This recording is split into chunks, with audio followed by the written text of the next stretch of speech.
Good afternoon, everyone. My name is Brenda Bailey. It's an honor to be here with you at the BC Natural Resources Forum as your Minister of Jobs, Economic Development and Innovation. I'd like to begin by acknowledging the Klaytene First Nation upon whose territory we're gathered today. Since being sworn in, I've had the pleasure of meeting so many people who are passionate about our province and our people. And it's great to be here at the BC Natural Resources Conference to speak to people about the future of British Columbia and the work that we can all do together.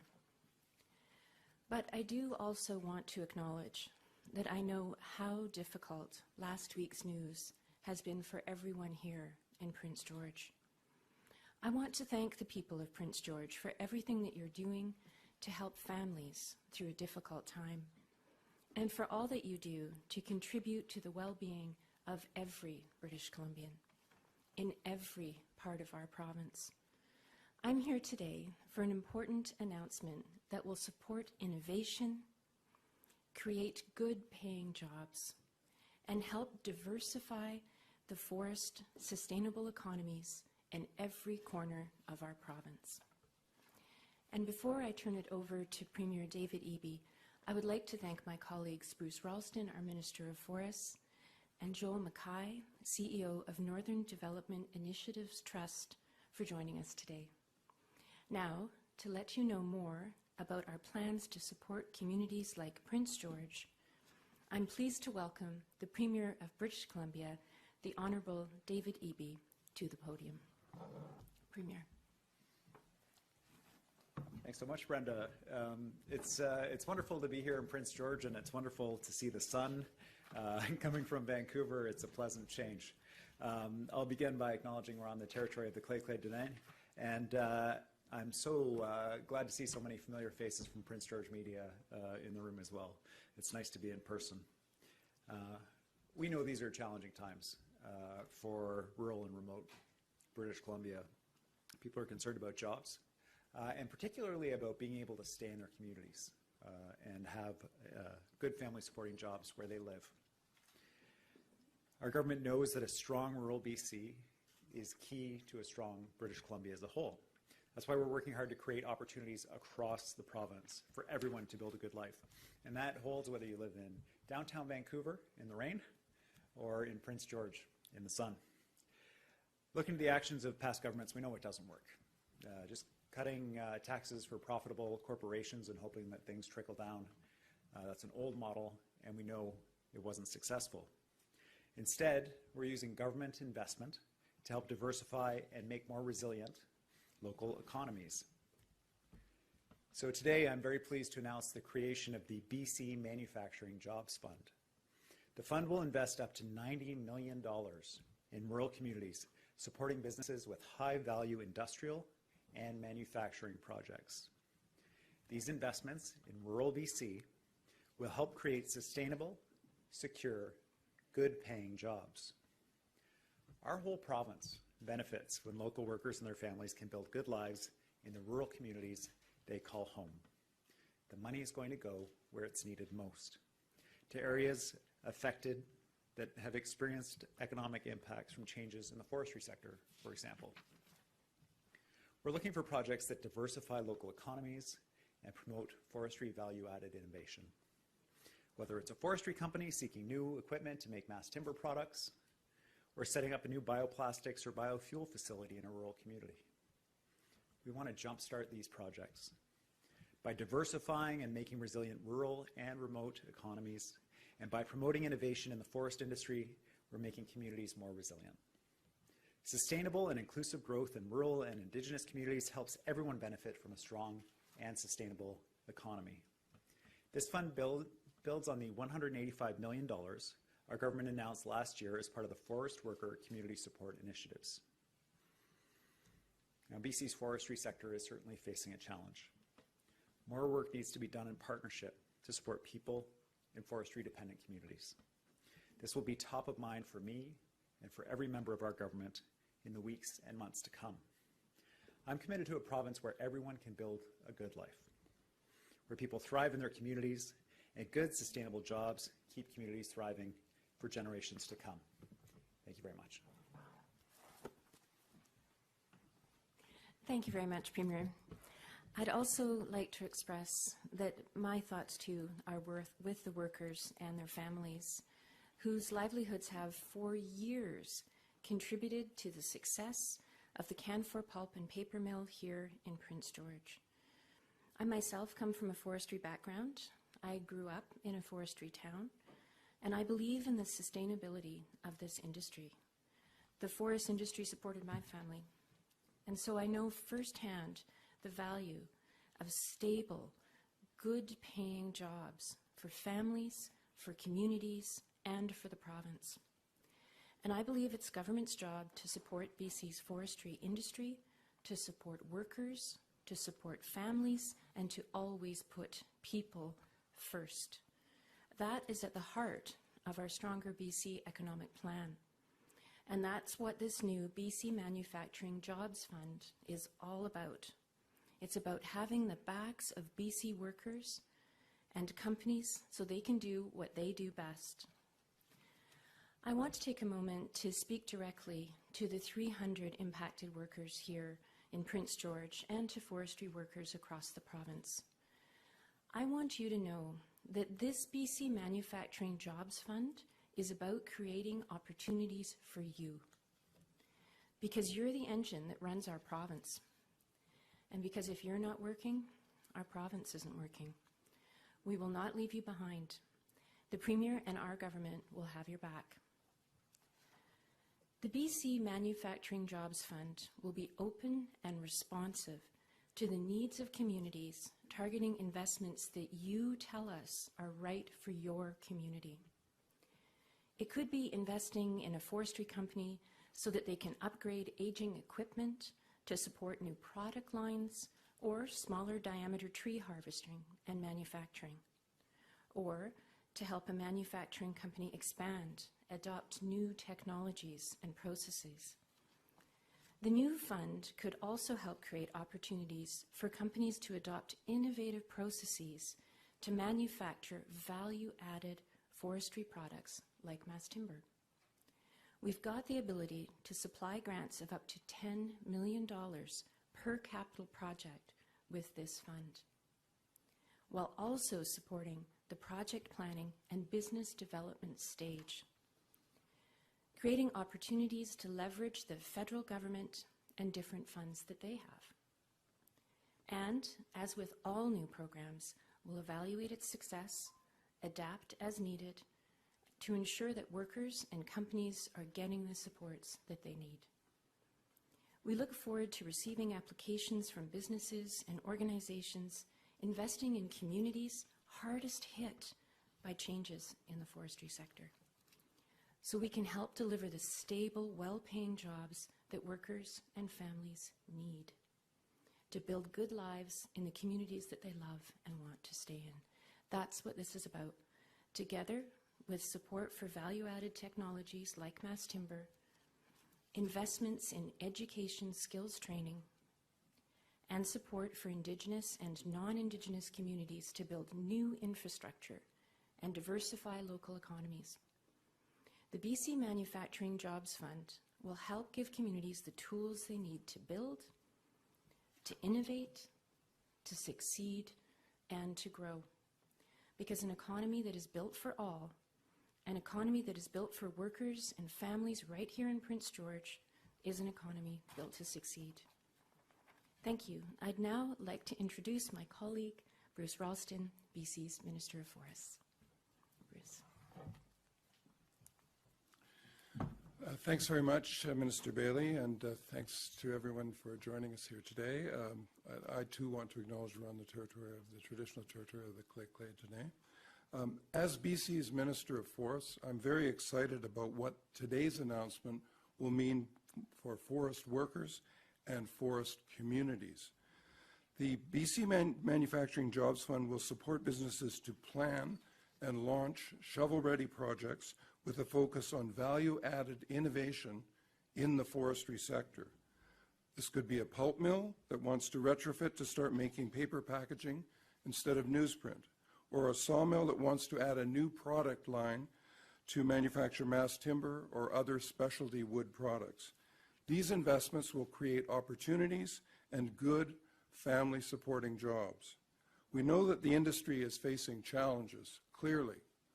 Lumber prices have plummeted compared to what they were a year ago, and the annual allowable cut has declined due to the end of the beetle kill harvest and unprecedented wildfires across the province.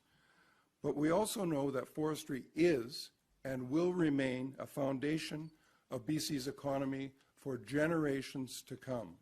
British Columbians expect that we get the most value from our natural resources while better sharing the benefits of our forests with local communities and workers. And that's exactly why we're taking action today to accelerate the transition from high volume to high value production and to build a stronger forest industry. By driving new investments in innovation, we can make sure that more value-added products are manufactured in British Columbia, fewer raw logs are exported each year, and most importantly, more jobs are created for every tree harvested. A more diverse and innovative industry will also be more resilient to the volatile swings we've seen in the market in recent years. Everyone agrees that we need to move past the boom and bust cycle that too often leaves forestry workers and the communities in which they live behind. This means working together to invest in value-added manufacturing and capitalizing on the knowledge and creativity of our people and businesses. The new BC Manufacturing Jobs Fund will help us do exactly that. Building on the $185 million invested in Budget 2022, this is another series of provincial initiatives to support forest workers, and we look forward to announcing more details of our plan in the days and weeks ahead. Thank you. I'll now pass it back to Minister Bailey. Thank you very much, Minister Ralston. Next, I'm pleased to introduce Joel Mackay, who's the CEO of the Northern Development Initiative Trust, who's been doing amazing work to grow and diversify economies here in Prince George and throughout the North. Joel. Well, good afternoon. Thank you, Minister Bailey, Premier Eby, Minister Ralston, ladies and gentlemen. I'm very pleased to be here today for this announcement, which comes at a crucial time for Northern British Columbia.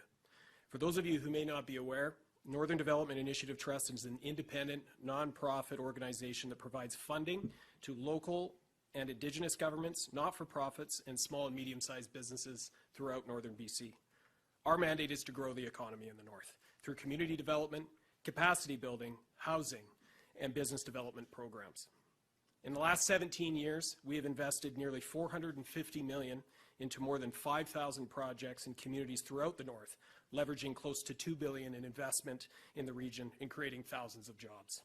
643 of those projects have been through our 3 business development programs, which offer rebates on consulting services and support innovative projects that increase the competitiveness of local businesses in traditional industries. When we look at the climate and geography of the North, those traditional industries such as mining, oil and gas, agriculture, and of course forestry are here to stay. But they also often need to pivot and diversify in order to thrive. I am reminded of a Prince George company that through one of our business programs was able to adapt forestry equipment for drilling applications in different industrial sectors such as pipeline, power line, and mining projects, driving new profitability. Communities, businesses, and people in the North are resilient, innovative, and determined. For a long time we've known, and communities throughout rural British Columbia have known, that investments to expand manufacturing in our communities drive job growth, diversification, and innovation. This is one of those times when additional investment is needed. That's why I welcome this commitment of $90 million from the province to help support economic diversification and manufacturing growth, which in turn will generate new jobs in our rural communities. It's not a silver bullet, but it is a welcome investment that will aid our communities through this period of both extreme growth due to LNG and transition in the forestry sector. For my part, I look forward to working with the province and businesses throughout our region to see if we can get as much of that $90 million as possible invested in Northern BC. Thank you. Thank you very much, Joel, and I appreciate that last sentiment. Well done. We know that ongoing shifts in the markets, combined with global uncertainty and inflation, have shown us that we need to diversify the economy through clean and inclusive growth, that we need to innovate and add value to the forest sector, and that we need to build on BC's strengths as a clean energy powerhouse with one of the continent's leading climate action plans. The BC Manufacturing Jobs Fund is a key action of the Stronger BC Economic Plan and provides another tool that will help us achieve our goals and deliver real results for people. That concludes our announcement. I'd now like to welcome the Premier back up to the podium for questions from the media.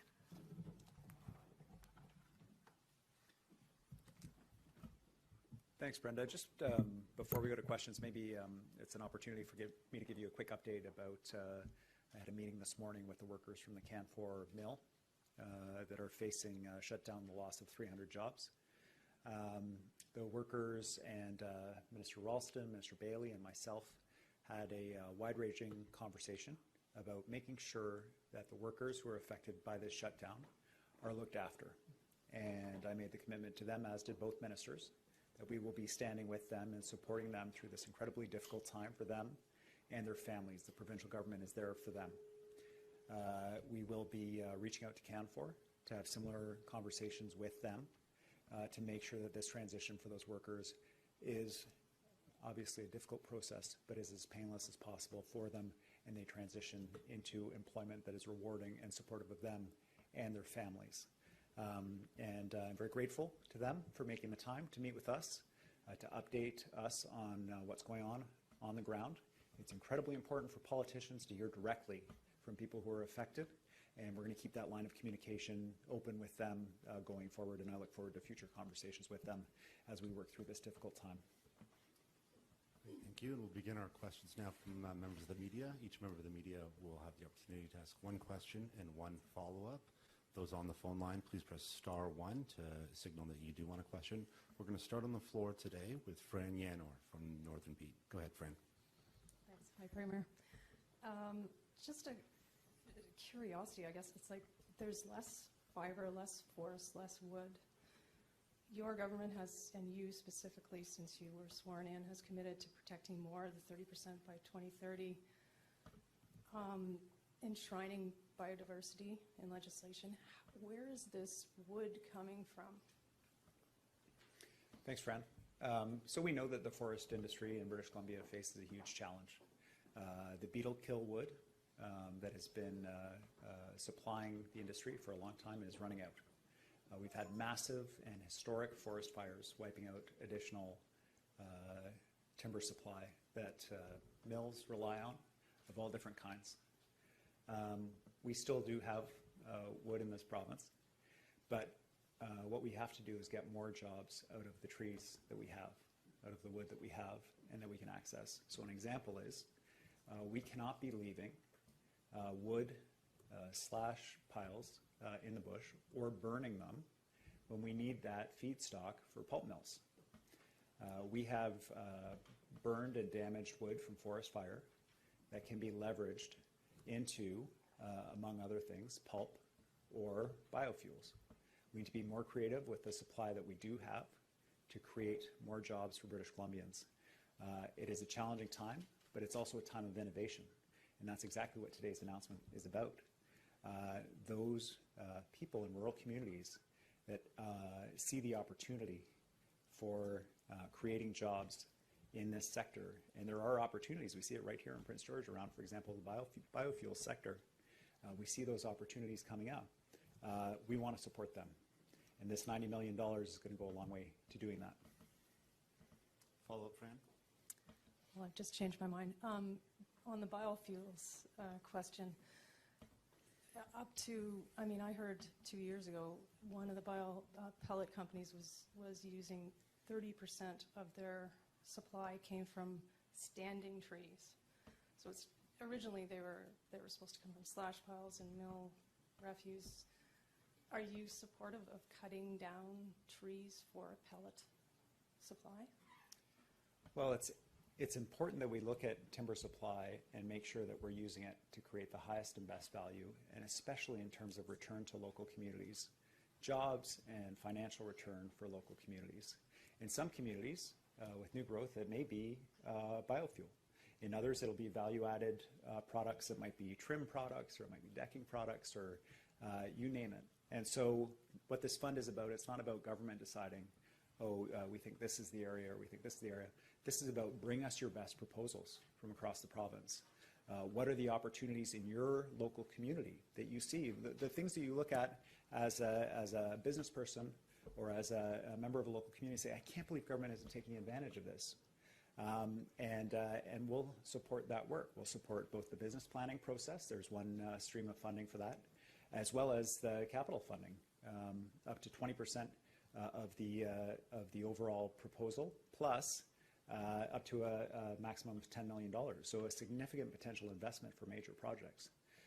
There are lots of opportunities in rural BC. I believe that very firmly. I also believe very firmly in the creativity of rural British Columbians and the entrepreneurship of rural British Columbians. And that's what this fund is about. Next, we're going to go to Cheryl Jan from CKBG. Go ahead, Cheryl. Hi. Describe for me a project that might catch your eye with this fund. So a number of different projects were outlined by the ministers. It could be something as straightforward as an existing producer that sees a new product line that they were thinking about going into, but they couldn't quite make the capital numbers work on their own, or they wanted to do some additional business planning and understanding the availability of a market to move into that area. So it could be a value-added wood product. Mass timber was mentioned a number of times, certainly. But in addition, any kind of additional value-added wood products. Pulp mill that could produce wood-based cutlery to replace single-use plastic. Both the provincial government and federal government are moving to phase out single-use plastics. So things like paper bags, cutlery, other single uses that could be produced from wood products. These are examples of the kinds of opportunities that are out there. Follow-up, Jenna? Yeah. In your mind, listening to some of the comments that were made here by both the ministers and Joel, do you think that the traditional forestry is a sunset industry? No, we believe very firmly that forestry is a sustainable industry for British Columbia. That's why we're investing so much in planting. That's why we're such strong believers in partnerships between local communities, Indigenous communities, and workers. What I see happening, though, is a shift to a greater community focus. Previously, I think our industries were focused on huge companies and big international models. Increasingly, we see that we're getting more jobs per tree out of community-managed forests and community-focused initiatives, and this fund recognizes that. It encourages people in local communities to identify those opportunities, business owners to identify those opportunities and bring them forward to us. Next, we're going to go to Ted Clark from the Prince George Citizen. Go ahead, Ted. Premier Eby, you mentioned value-added manufacturing in the lumber in the forest industry as a possible target for this funding. Are there any, Brent Forest Products comes to mind. There are several, at least one big one in the city. Have you had any discussions with any of those businesses that will benefit from this fund right away? So this work comes out of a number of discussions with groups in the sector, and so in particular, there's a pulp advocacy group advocating for additional opportunities out of the pulp sector, for example. And consistently, what we're hearing is that there is a need for business planning and capital to create opportunities in the sector to transition to getting more jobs per tree. What this does is this announcement today opens the conversation. We're encouraging those businesses now to reach out to the Ministry of Jobs and the Ministry of Forests to bring forward their applications and their proposals. This is the start of the conversation with those direct project proponents. With Prince George Pulp closing its pulp line, can you see a day where that could be retrofitted to accommodate a value added or some kind of other industry than what they've been doing there? Yeah, that's a great question. We are seeing pulp mills that have been shuttered in the province, where people are bringing forward innovative proposals about reopening those plants to produce different things, everything from energy to, as I say, single-use paper products. And so those are the kinds of opportunities we're looking for. For Canfor, I'm sure it's all very fresh in terms of the decision that's been made by that company.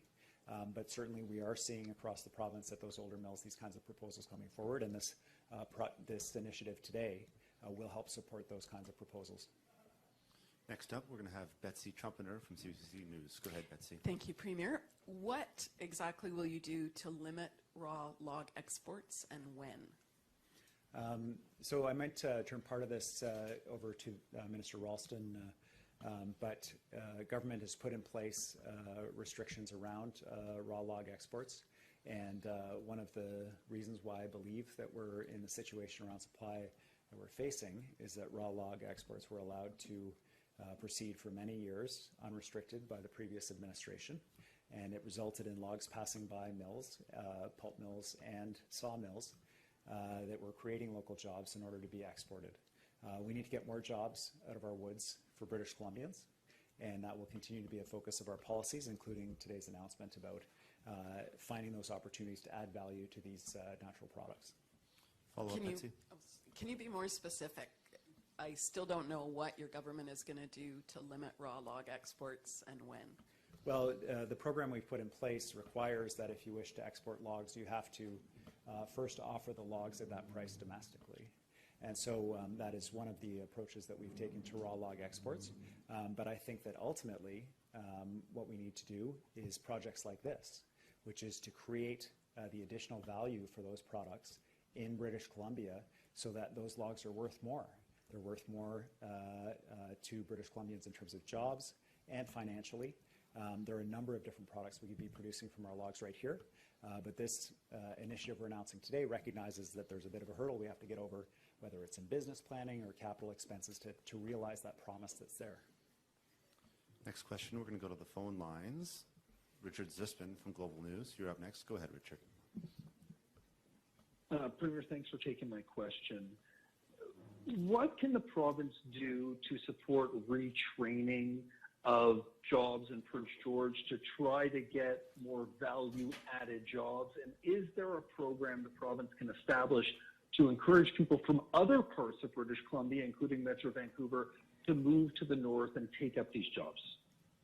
So we do have a announced in budget 2022, $185 million fund that has exactly that purpose, providing opportunities for workers who are older to bridge them to retirement, for workers who are younger to retrain for jobs that are available, and there are opportunities definitely for the workers that are laid off at Canfor to move into other jobs in our province. But it's key that they have the opportunity to access the training, and it's also key and a focus for us that ideally they're able to access those jobs in their home communities, that they don't have to leave Prince George to access those jobs. So that's what today's announcement's about. It's about finding those ways that we can support the creation of additional jobs close to home for people that are affected by closures like this. Follow up, Richard. Unrelated topic, Premier. LNG Canada says that for its next phase, they are going to have a natural gas-powered turbine rather than an electrical one with a phasing into electricity eventually. Are you worried about the environmental impacts on carbon emissions because of this? And what more could a BC Hydro and an extension of the province have done to ensure that the turbines were always on electricity from the beginning? Our focus as a provincial government is around electrifying our entire economy. British Columbia has a huge advantage of clean energy and clean, lower-cost energy. And we need to leverage that advantage to address our carbon emissions and hit our targets. And that applies across every sector, from LNG, forestry, mining, to the vehicles we drive and the fuels we use to heat our homes. Electricity is our advantage. It supports jobs here in BC, keeps the air cleaner. There are huge advantages for us in that transition. And my understanding, though, is that LNG Canada Phase 2 has not yet reached a final investment decision. So we'll continue to work with the proponent to make sure that we're hitting our emissions targets. Those emissions targets are key to our government and a priority of all of ours. Next, we're going to go to Katie DeRosa from Vancouver Sun. Go ahead, Katie. Hi, Premier. You mentioned that, for example, one project could be eligible for up to $10 million. So with $90 million over 3 years, is that enough to really prop up such a struggling industry? Well, we're certainly prepared. I hope we have the problem of this proposal being oversubscribed, because that means, with credible projects, because that means that this is exactly what we need to create jobs and opportunity across the province. If we are successful in this and in this being fully subscribed, our government will of course look at additional opportunities to invest and support proposals in rural British Columbia. Our focus with this is rural British Columbia. We'll have more to say in the weeks and months to come about support across British Columbia for other projects. This is one initiative of many our government has to create sustainable jobs in our province. Do you have a follow-up, Katie? Yes, please. Would there be a caveat in the funding that, a certain number of jobs have to be created? Because sometimes innovation means, robotics and other methods that actually reduce the number of employees that a company has. So how would you ensure that jobs are actually created with these funds? Thanks. I think I would be best to pass that over to the Minister for Jobs to address. Thank you very much, Premier, and thank you, Katie, for the question. There are a number of criteria that will be considered as these proposals come forward, and the number of jobs created, the quality of jobs created are definitely criteria that are being looked at. This is about driving innovation and economic diversity, but we know what we want to get out of this fund is well-paying jobs. So that's a really important criteria as we look at proposals going forward. Thanks. Next question, we'll stay on the line for Lisa Yuzda from City News. Go ahead, Lisa. Hi, Premier. I'm asking about a different topic here. I was speaking with a grade 11 student in Surrey today who could have my job, probably yours, incredibly well-spoken, who is part of the campaign to press you to keep the promise of providing free prescription contraception. They have a billboard that you're going to see when you come to Victoria on the highway here. So I'm wondering, will that be in the upcoming budget, and if not, when? Well, I know it's a priority for British Columbians that reproductive health is a priority for our government, and it is. We see what happens when issues of reproductive health are politicized when we look at the United States. And I'm very proud to be part of a government that prioritizes reproductive health as part of our overall health strategy. We made a commitment to British Columbians around free birth control, and we are going to keep that commitment to British Columbians. British Columbians are seeing rising costs on a number of fronts, and anything we can do to assist British Columbians with the cost of everyday life, including birth control, we're going to do that. The policy work is underway, and I look forward to having more to share in the months ahead. Do you have a follow-up, Lisa? So is there a possibility that we could see this in the upcoming budget? And if not, then how long do you think is an acceptable period of time to wait for those who can be pregnant carrying a heavier burden? Well, the budget policy work for our next government budget is underway right now, and I won't be making any announcements today, but it's certainly something I'm looking forward to. Great. And for the next question, we're going to come back to the floor from Jack Moulton from Prince George Post. Go ahead, Jack. So, Premier, while you're scheduled to speak during your keynote, there will be a rally outside in support of forestry workers.